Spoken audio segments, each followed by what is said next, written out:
நம்ம செரின் வீட்டு சாப்பாடில் இன்றைக்கி என்ன லஞ்ச் மெனு பண்ண போகிறேன்னு பார்த்தீங்கன்னா ரொம்ப சிம்பிளாக பண்ண போகிறேன். பருப்பு சாதமும் உருளைக்கிழங்கும் வறுவலும் தான் பண்ண போகிறேன்.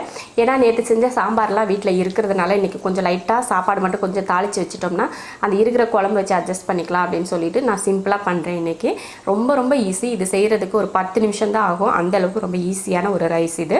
வாங்க அது எப்படி பண்ணலாம் அப்படிங்கிறத பார்க்கலாம்.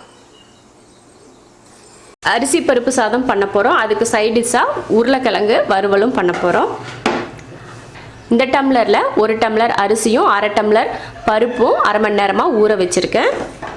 பெரிய வெங்காயம் 1 பொடியாக கட் பண்ணி வச்சுருக்கேன். 2 பச்சை மிளகாய் நீல வாக்கில் கீரி எடுத்து வச்சுருக்கேன். அதே போல் 2 வரமிளகாய் எடுத்திருக்கேன். 1 தக்காளி வந்து 1 போதும். அதிகமாக தக்காளி போட்டால் சாப்பாடு வந்து புளிப்பாயிரும், அதனால் 1 போதும். அப்புறம் கருவேப்பிலை ஒரு 10 பூண்டு பல் எடுத்து வச்சுருக்கேன். இது மட்டும்தான் தேவை. ரொம்ப ஈஸியாக செய்யக்கூடிய சாதம் இது. இப்போ அதை ரெடி பண்ணிடலாம். குக்கரில் எண்ணெய் ஊற்றி எண்ணெய் காஞ்சிருச்சு. அதில் கடுகு உளுந்து, கொஞ்சம் ஜீரகம்,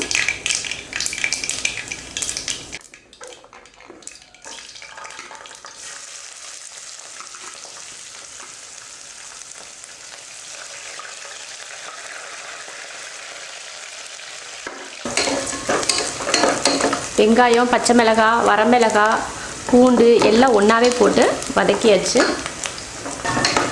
ரொம்ப கருகிற அளவுக்கு வதக்க தேவையில்லை. வெங்காயமும் பச்சை மிளகாய் பூண்டு சும்மா வாடுனா போதும், ரொம்ப வதக்க வேணாம். அதில் தக்காளி 1 தக்காளி தான் இது. மஞ்சத்தூள்,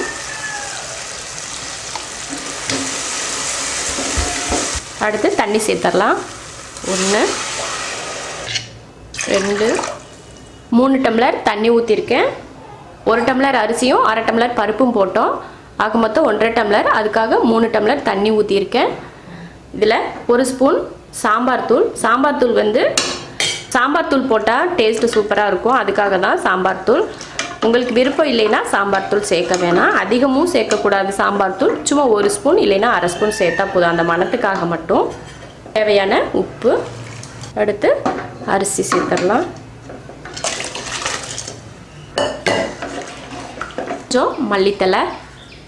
கொதி வந்ததுக்கப்புறம் குக்கர் மூடி போட்டு விசில் போட்டுக்கலாம். இப்போ சும்மா மூடி வச்சிடலாம். கொதிச்சிருச்சு. இப்போ குக்கர் மூடி போட்டு விசில் போட்டுக்கலாம். குக்கர் மூடி போட்டு விசில் போட்டாச்சு. 3 விசில் விட்டு ஆஃப் பண்ணிக்கலாம். உருளைக்கிழங்கு வறுவல் பண்ணிக்கலாம். வறுவல் பண்ணுறதுக்கு எண்ணெய் ஊற்றி எண்ணெய் காஞ்சிருச்சு. இதில் ஒரு 5 பூண்டு பல் தட்டி இதில் சேர்த்துக்கலாம். கொஞ்சம் கருவேப்பிலை. கருக விடக்கூடாது. கருக விடாமல் அதுக்கடுத்து உருளைக்கிழங்கு சேர்த்துக்கலாம்.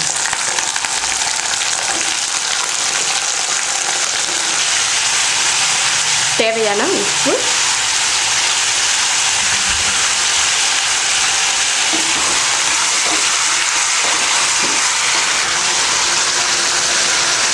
உப்பு போட்டு கலந்து விட்டாச்சு. இப்போ மூடி வச்சிடலாம்.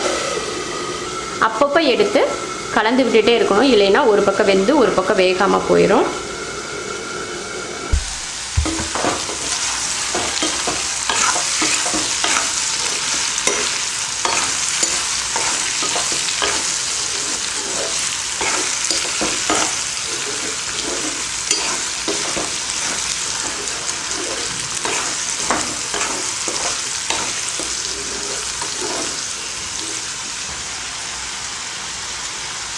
உருளைக்கிழங்கு நல்லா வெந்துடுச்சு. ஒரு 2 நிமிஷம் வேக வச்சாலே உருளைக்கிழங்கு நல்லா வெந்துடும்.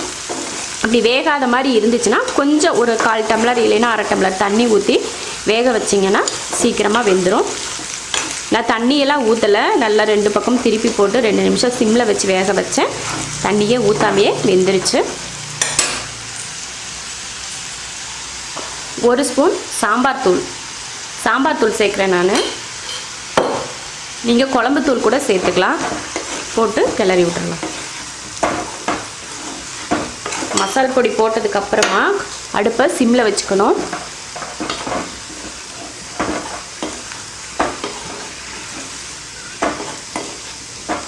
கலந்து விட்டாச்சு. இப்போ மூடி வச்சிடலாம். அடுப்பை சிம்மில் வச்சுருக்கேன்.